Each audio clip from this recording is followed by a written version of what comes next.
আসসালামু আলাইকুম রহমতুল্লাহ বরকাতুহু।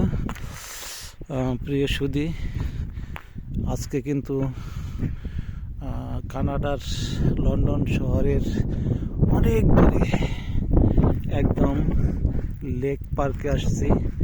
এই লেকটা কিন্তু কানাডা এবং আমেরিকার মাঝখানে, এক প্রান্তে কানাডা আর এক প্রান্তে আমেরিকা। আপনারা যে এই যে বরফ দেখছেন, এখানে কিন্তু পানি থাকার কথা, কিন্তু কোনো পানি নেই। এখন এই পানির উপরে পাহাড়ের মতো বরফ জমে আছে। কি বিশাল এরিয়া নিয়ে এই লেকটি। এখানে কিন্তু মুহুর্মুহু লোক আসতেছে, শত শত গাড়ি নিয়ে দেখছেন আমরা, পার্কিং করা গাড়িগুলো।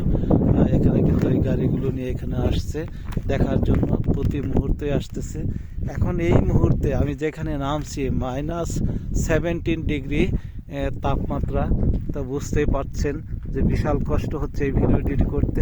যারা এই ভিডিওটি দেখবেন, আশা করি শেয়ার করে দেবেন, অন্যকে দেখার সুযোগ করে দেবেন। সবাই ভালো থাকবেন, সুস্থ থাকবেন। কানাডার লন্ডন নিউরন লেক থেকে আমি মোহাম্মদ কামরুল হাসান বিদায় নিচ্ছি। আসসালামু আলাইকুম রহমতুল্লাহ বরকাতুহু।